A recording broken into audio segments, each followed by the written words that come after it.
कई बार बच्चे का नाम उसके जन्म के टाइम बर्थ सर्टिफिकेट में कुछ और लिखवा दिया जाता है और बाद में दूसरा नाम रखने का डिसीजन लिया जाता है। काफी बार लोगों को अपना नाम पसंद नहीं होने के कारण उसको चेंज करना चाहते हैं और काफी बार एस्ट्रोलॉजी सजेशन के कारण से भी लोग अपना नाम चेंज करते हैं। लेकिन नाम में परिवर्तन करना कोई साधारण काम नहीं है, क्योंकि नाम चेंज करने से हमारी आइडेंटिटी ही प्रभावित हो जाती है। हमें अपने डॉक्यूमेंट्स में, बैंक खातों में, बीमा पॉलिसी में, यानी सब जगह नाम चेंज करवाने की जरूरत पड़ती है, जिसके लिए हमें जरूरत होती है नेम चेंज के गैजेट पब्लिकेशन की। अब गैजेट पब्लिकेशन भी कोई सिंपल प्रोसेस तो है नहीं, इसलिए लोग नाम चेंज करने की कोशिश तो करते हैं, लेकिन कोई ना कोई कमी रह जाने के कारण से पब्लिकेशन या तो हो ही नहीं पाता या फिर उसमें काफी टाइम लग जाता है।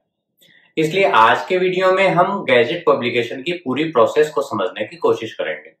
नेम चेंज के कई कारण होते हैं, जैसे अपनी इच्छा से नाम चेंज करना, शादी के कारण से सरनेम चेंज करना, रिलीजन या जेंडर चेंज होने पर भी लोगों को नाम बदलना पड़ता है। इस वीडियो में हम स्वेच्छा से नाम चेंज करने की नॉर्मल प्रोसेस को समझेंगे। बाकी आधारों पर नाम चेंज करने के लिए भी प्रोसेस लगभग एक जैसा ही है, केवल रिक्वायरमेंट, फीस और पब्लिकेशन में थोड़ा सा अंतर हो जाता है। जैसे अगर शादी के आधार पर सरनेम चेंज करते हैं तो मैरिज सर्टिफिकेट की रिक्वायरमेंट होगी, और जेंडर या रिलीजन चेंज करने के कारण से नाम चेंज कर रहे हैं तो उससे रिलेटेड सर्टिफिकेट की जरूरत पड़ेगी। अगर आप जनरल प्रोसेस को समझ लें तो बाकी आधारों पर नेम चेंज करवाने में भी आप सक्षम हो जाएंगे।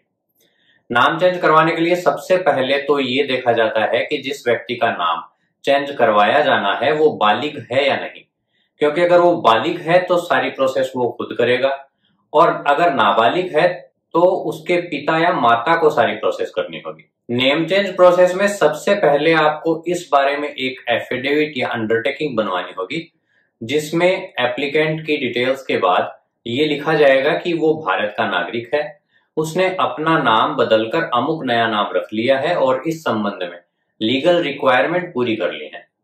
इस एफिडेविट या अंडरटेकिंग पर एप्लीकेंट के साइन होंगे और साथ ही इसको अटेस्टेड करवाया जाएगा।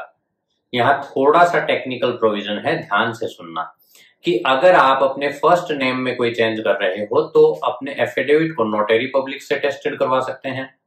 अगर आप अपना सरनेम चेंज कर रहे हो और जो नया सरनेम आपको ऐड करना है वो सरनेम पहले से आपके पिता या माता के डॉक्यूमेंट में है तो भी आप अपना एफिडेविट नोटरी पब्लिक से अटेस्टेड करवा सकते हो। लेकिन अगर आप ऐसा कोई नया सरनेम यूज करना चाहते हैं जो पहले से आप या आपके माता पिता यूज नहीं कर रहे हैं, तो आपको अपना एफिडेविट फर्स्ट क्लास के मजिस्ट्रेट यानी एसडीएम, डीएम वगैरह में से किसी से करवाना होगा। अगर क्लियर नहीं हुआ तो वीडियो को बैक करके फिर से सुन लेना। आपका एफिडेविट तैयार हो गया, इसके बाद बारी आती है न्यूज़पेपर पब्लिकेशन की, जो हम किसी भी नेशनल लेवल के डेली न्यूज़पेपर में करवा सकते हैं। न्यूज़पेपर में जो पब्लिकेशन करवाया जाएगा उसमें लैंग्वेज वही आएगी जो एफिडेविट में आती है। जो बात ध्यान रखने लायक है वो ये कि न्यूज़पेपर हिंदी या इंग्लिश लैंग्वेज का ही होना चाहिए, प्रादेशिक भाषा का न्यूज़पेपर नहीं चलेगा। दूसरा ये कि न्यूज़पेपर की पूरी ओरिजिनल कॉपी ही एप्लीकेशन के साथ भिजवाई जाएगी। यदि फोटोकॉपी या केवल कटिंग भिजवाई जाती है तो उसके आधार पर गैजेट पब्लिकेशन नहीं हो पाएगा।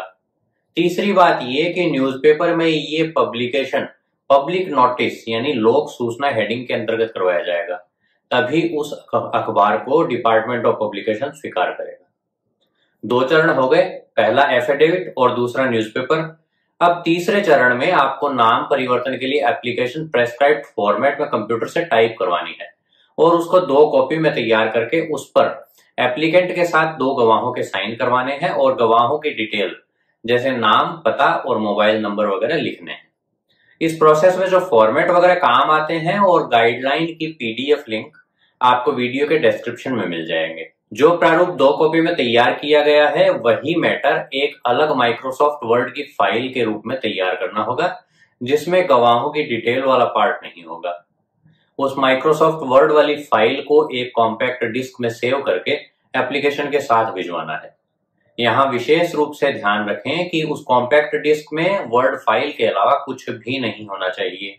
उसमें ना ही तो हमारे डॉक्यूमेंट होंगे और ना ही एप्लीकेशन वगैरह होंगे। वो फाइल भी केवल एमएस वर्ड फॉर्मेट में ही होनी चाहिए। पीडीएफ या जेपीजी वगैरह फॉर्मेट नहीं चलेगा।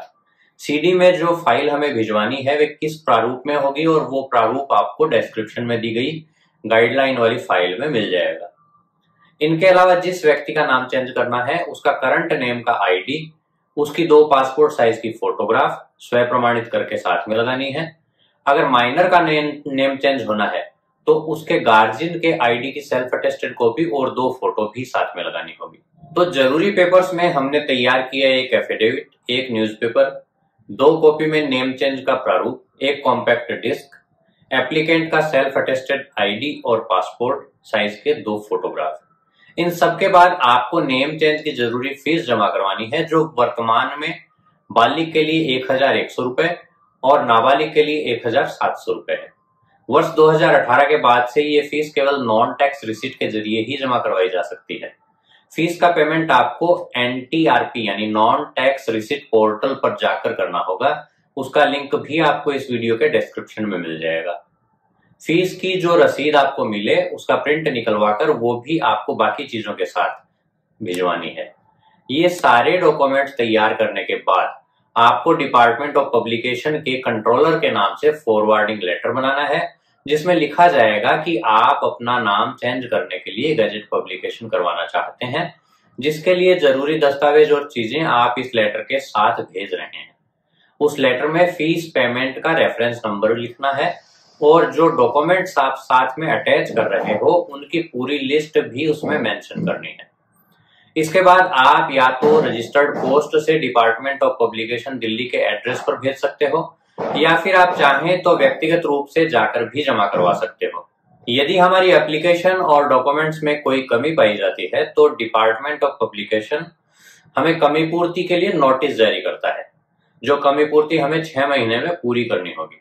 और यदि हमारी फाइल कंप्लीट हो जाती है तो हमारे नेम चेंज के एड को गैजेट पब्लिकेशन के लिए भेज दिया जाता है। हमारी फाइल कंप्लीट होने के बाद हम 15 से 45 दिन में अपने गैजेट पब्लिकेशन की उम्मीद कर सकते हैं। दोस्तों 2018 के पहले ये व्यवस्था भी थी कि हम थोड़ी एक्स्ट्रा फीस देकर गैजेट की हार्ड कॉपी मंगवा सकते थे, लेकिन 2018 के बाद से सेंट्रल गैजेट केवल सॉफ्ट कॉपी में ही पब्लिश होता है, जिसको आपको हर शनिवार खुद को चेक करना पड़ेगा कि आपका एड गैजेट में पब्लिश हुआ है या नहीं। इसके लिए हम ई गैजेट की वेबसाइट पर जाकर गैजेट पार्ट 4 को सर्च कर सकते हैं और जिस गैजेट में हमारा एड पब्लिश हुआ हो उसकी सॉफ्ट कॉपी डाउनलोड करके प्रिंट निकाल सकते हैं। फिर ऐसे प्रिंट को यूज करके अलग अलग जगह पर हम अपने डॉक्यूमेंट्स में अपना नाम चेंज करवा सकते हैं। तो ये थी सारी process name change gadget publication के लिए। इसके अलावा भी आपके कोई सवाल या शंका वगैरह हो तो आप हमारे व्हाट्सएप नंबर पर हमें कांटेक्ट करके कॉल बुक भी करवा सकते हैं। कॉल फ्री नहीं हो पाएगी, उसके लिए नॉमिनल चार्ज है, जिसकी जानकारी आपको व्हाट्सएप पर कांटेक्ट करने पर मिल जाएगी। पूरी प्रोसेस में अलग अलग प्रारूप कैसे तैयार करने हैं इसके लिए एक वीडियो अलग से भी हम जल्दी ही पब्लिश करेंगे, इसलिए चैनल को सब्सक्राइब करके बेल बटन जरूर प्रेस कर दीजिए। अभी के लिए इतना ही, जल्दी ही मिलते हैं अगले वीडियो में।